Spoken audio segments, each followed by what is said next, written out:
Bapak ini cocoknya jadi Menteri Pertahanan Keamanan, menjadi Menteri Menko Polhukam ketimbang Menteri Agama. Saya mohon maaf.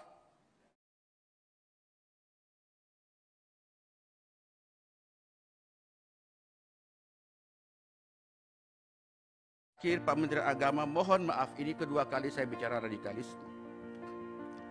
Pak Menteri Agama gagal faham mengenai fungsi-fungsi agama dan fungsi-fungsi pendidikan di Kementerian Agama di Republik kita yang tercinta ini.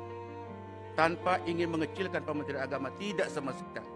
Tidak ada sifat alih tahir mengecilkan siapapun. Tetapi kita bicara soal check and balances, maka saya hanya ingin bicara. Bapak ini cocoknya jadi Menteri Pertahanan Keamanan, menjadi Menteri Menko Polhukam ketimbang Menteri Agama. Saya mohon maaf, karena idealisme yang dibangun oleh kementerian ini tak terbawa. Saya mengistilahkan ideologi ditinggalkan, sejarah tak terbawa. Kenapa demikian? Karena pernyataan-pernyataan Kementerian Agama kontraproduktif terhadap program-program dan anggaran kita. Mestinya menurut saya dengan DPR itu fungsinya adalah mendekatkan, menyenangkan, mengembirakan, mencerdaskan, mengajak agar yuk mari DPR bersama dengan pemerintah kita berpikir jernih untuk berbuat demi kepentingan anak-anak bangsa. Saya orang yang suka cengeng, Pak. Karena saya orang yang paling jauh di Flores Timur, Nusa Tenggara Timur, daerah sangat-sangat miskin. Saya diasah batin saya untuk bagaimana supaya tetap cinta dengan rakyat. Tapi begitu Pak Menteri mengatakan bahwa para guru ngaji, kemudian para ustadz, itu dicurigai sebagai bentuk-bentuk awal dari radikalisme, perasaan terganggu sebagai seorang yang beragama. Perasaan yang terkoyak, perasaan yang terbunuh keimanan saya, perasaan terganggu seperti gelas yang pecah. Seolah-olah selama ini kita sholat, kita ngaji, kita berbuat sesuatu itu tidak ada arti apa-apa. Wallahi, tadi pagi saya sengaja dalam rapat ini saya membuka surat Al-Qiyamah. Saya menangis, Pak. Allah mengatakan, "Fa'idza qara'nahu fattabi Qur'anahu." Jika kami telah membacakan Quran itu, maka ikutlah bacaannya. Saya membaca itu, air mata saya keluar, kemudian saya teringat Pak Menteri Agama. Kok tega menyatakan bahwa para ustadz, para guru ngaji itu adalah bagian dari bibit-bibit radikalisme? Apakah itu betul atau tidak? Soal nanti Pak Menteri mengklarifikasi. Tetapi publik sudah menyatakan itu. Sampai saya bertanya, Pak Menteri Agama Islam atau bukan? Saya mohon maaf. Perasaan seuzon sebagai seorang tidak boleh sebenarnya. Tapi ada perasaan tak enak. Karena kami anggota DPR seperti mendayung di tengah dua selah karang, Pak. Karang yang pertama adalah idealisme yang kami bangun. Kami rakyat kecil, Pak. Kami ini suara yang mendukung kami orang-orang kecil. Karang yang kedua adalah kekuasaan. Antara dua selah karang itulah mempertemukan kita di forum yang terhormat ini. Nah, dengan demikian maka menurut pandangan saya, Pak Menteri Agama, sekali lagi saya mengajak, berhentilah berkata radikalisme.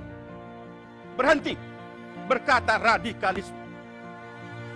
Islam yang kita paham ini Islam yang rahmatan lil alamin, dibangun oleh baginda Nabi Muhammad SAW, penuh dengan kasih sayang.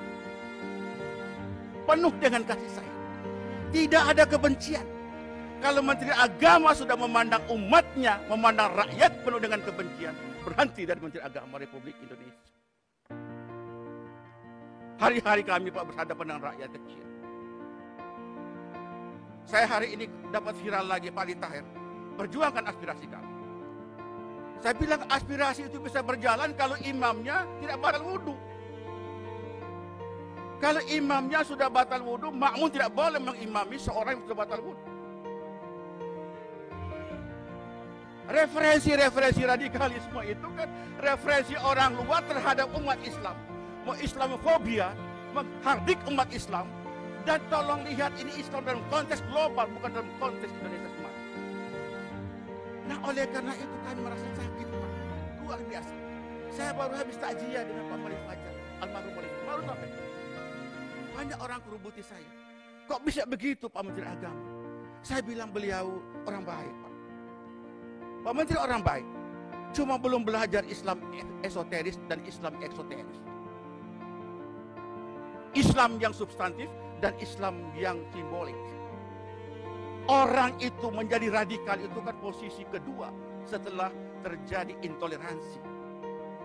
Jalannya radikalisme dalam teori sosiologi agama, intoleransi terjadi karena ketidakadilan di situ. Penegakan hukum yang tidak terjadi. Hak-hak miskin, orang miskin yang terabaikan. Kebanggaan bangsa tercabut. Liberalisasi yang begitu kuat, kapitalisme yang begitu kuat. Sementara orang menangis, orang menderita di atas tanah air sendiri. Nah oleh karena itu paling mudah membangun bangsa ini jika intoleransi ini harus dimulai. Pertama adalah tegakkan keadilan. Yang kedua, sayangin orang miskin. Kurangin kesenjangan sosial ekonomi. Tidak boleh ada diskriminasi. Nah baru radikalisme. Radikalisme terjadi apabila tiga faktor-faktor tadi bisa dijalankan dengan baik. Baru terakhir itu baru teroris. Jadi kalau saudara menteri menganggap semua para mubalik ini adalah bagian dari bibit-bibit radikalisme, saya tidak mau bicara apa lagi. Masih perlukah musabaqah tilawatil Quran? Masih perlukah musabaqah tilawatil Quran? Yang tujuannya adalah mendengarkan orang membaca Quran, kita mengamalkan isinya, berfaedah agar membangun kekuatan spiritualitas dan juga membangun kekuatan horizontal. Oleh karena itu menurut pandangan saya Pak Ketua Pak Yandri, marilah kita rekonstruksi, reformulasi fungsi-fungsi agama, baik itu fungsi menyangkut masalah pembinaan internal umat beragama, antar umat beragama dengan antar umat beragama pemerintah, mesti kita bangunkan kembali. Tidak boleh membangun bangsa ini penuh dengan perasaan. Kedua, fungsi pendidikan. Fungsi pendidikan, Anda bicara fungsi lebih berarti dibicarakan soal radikalisme. Yakinlah itu. Anda sangat berharga kalau bicara soal fungsi agama dan fungsi pendidikan itu dalam perspektif dakwah, Pak. Kami suka mengalami suka duka berdakwah di lapangan. Suka duka, Pak. Tapi kami tetap berjalan. Nah oleh karena saya menghimbau Pak Ketua, menurut saya sependapat jika hari ini kita tidak lagi membicarakan anggaran dulu, clearkan dulu anggaran supaya fokus programnya money follow function, money follow value, dan money follow macam-macam itu di-clearkan dulu, baru setelah itu kita bicarakan rapat berikutnya supaya maksud dan tujuan anggaran ini dapat fokus sesuai dengan tujuan anggaran belanja kita. Demikian, mohon maaf jika ada berlebihan, tetapi rasa rindu kita kepada kekuatan bersama, check and balances dalam kehidupan berbangsa dan bernegara yang penting ada di buat kita. Nasrul minallah, wa fathul qarib wa basyiril mu'minin, wallahu muwaffiq ila aqwamit thoriq. Assalamualaikum warahmatullahi wabarakatuh. Ketua tadi sebetulnya belum selesai.